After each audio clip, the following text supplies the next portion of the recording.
Hello students. तो आज हमारा जो नया चैप्टर है वो है बिजनेस एनवायरनमेंट।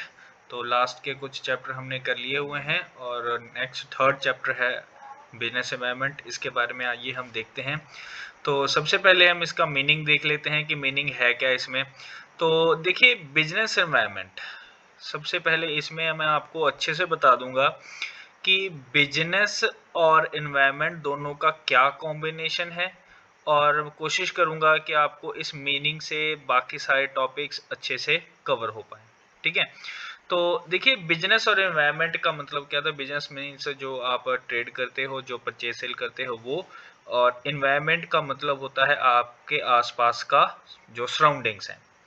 तो बिजनेस लेवल पे दो तरह के एनवायरनमेंट पाए जाते हैं, एक तो इंटरनल और एक एक्सटर्नल।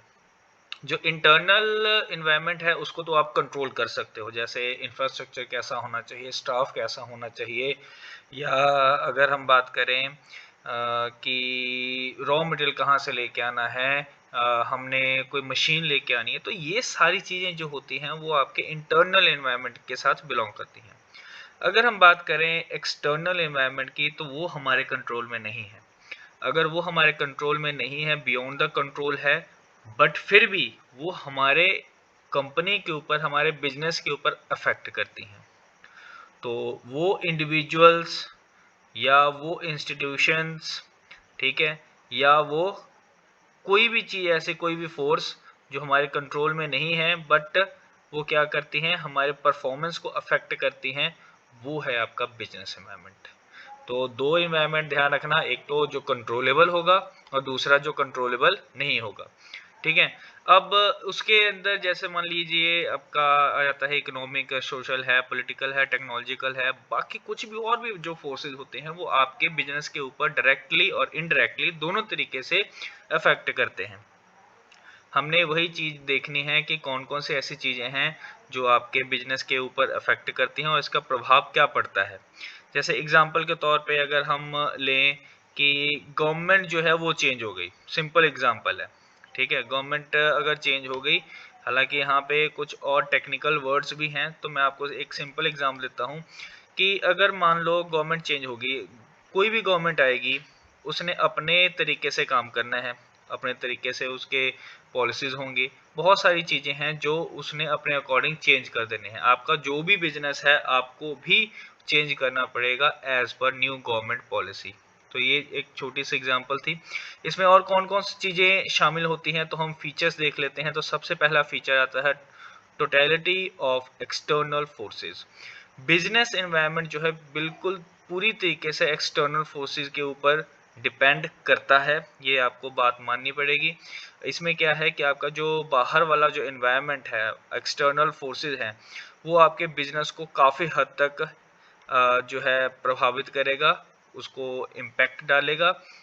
आपको अपने बिजनेस को उस तरीके से मोल्ड करना पड़ेगा या उसको उस तरीके से चेंज करना पड़ेगा। दूसरा जो पॉइंट है, specific and general forces. Business environment पे स्पेसिफिक और जनरल फोर्सेस दोनों ही आते हैं। जैसे स्पेसिफिक फोर्सेस जैसे इन्वेस्टर्स, आपको अगर इन्वेस्टर्स ना मिले तो, कस्टमर अगर ना मिले तो, ठीक है, कॉम्पिटिटर्स जो है ज़्यादा या कम मिले तो, सप्लायर्स अगर आपको ना मिले तो इस तरीके से ये जितनी भी चीज़ें हैं स्पेसिफिक फोर्सेस हैं जो आपके बिजनेस के ऊपर डायरेक्टली इम्पैक्ट डालेगी। और कुछ जर्नल फोर्सेस जैसे कि सोशल है, पॉलिटिकल है, लीगल है, टेक्नोलॉजिकल है। आपका छोटा बिजनेस होगा तो इतना शायद आपको फर्क नहीं पड़ेगा, बट बड़े लेवल पे ये सारी चीज़ें जो है अफेक्ट करेंगी एक किसी न किसी इंडिविजुअल फर्म को या कंपनी को। उसके बाद हमारा थर्ड पॉइंट आ जाता है इंटर रिलेटेडनेस। जी देखिए, सिंपल सी बात है कि अगर आप बिजनेस कर रहे हो तो आपको शायद ड्यूरिंग बिजनेस इतना ना पता लगे कि आप किस तरीके से बिजनेस कर रहे हो, उसका रिलेटेडनेस किसके साथ कैसा है। जैसे एग्जांपल के तौर पे, अगर लाइफ एक्सपेक्टेंसी जो है लोगों की बढ़ेगी तो ऑब्वियस है उनमें हेल्थ केयर जो है और भी अवेयर होंगे उसके साथ। तो इसलिए वो हेल्दी प्रोडक्ट्स ज़्यादा कंज्यूम करने की कोशिश करेंगे, और जैसे फैट फ्री या कुकिंग ऑयल या हेल्थ इशू के लिए जितनी भी चीज़ें हैं वो अपने आप को चेंज करने की कोशिश करेंगे। तो वहाँ से एक बिजनेस जो है आता है जहाँ पे हेल्दी फूड्स के लिए बात की जाएगी। उसके बाद आ जाता है डायनेमिक नेचर। डायनेमिक का मतलब होता है चेंजेबल। बिजनेस एनवायरनमेंट को आप चेंजेबल रखोगे क्योंकि टेक्नोलॉजी चेंज हो रही है, एनवायरनमेंट बाहर चेंज हो रहा है, आप नहीं चेंज करोगे तो कोई और चेंज करेगा, बट चेंज तो जरूरी है। इसलिए मार्केट में जितनी भी चीज़ें आएंगी आपको उस अकॉर्डिंग बिहेव करना पड़ेगा, शिफ्ट करना पड़ेगा, क्योंकि कंज्यूमर आज के टाइम में और भी ज़्यादा एडवांस हो रहे हैं। उसके बाद नेक्स्ट जो फीचर आ जाता है अनसर्टेनिटी का।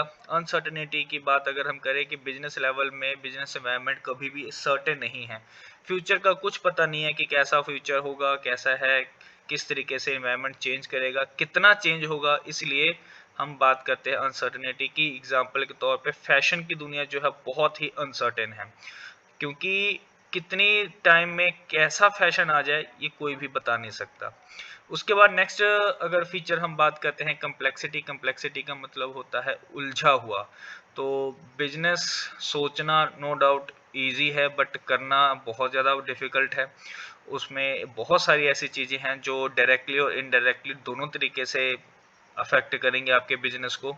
तो ये एक कम्प्लेक्स नेचर का है। अगर हम बात करें बिजनेस को एग्जैक्टली ओवरऑल देख लेना, कोई भी कह सकता है कि ये बिजनेस कर लो बहुत ईजी है, बट एक्चुअल में उस बिजनेस को करके देखना, तब आपको पता लगेगा कि कितनी कॉम्प्लेक्सिटीज का सामना करना पड़ सकता है। लास्ट पॉइंट आ जाता है हमारा रिलेटिविटी।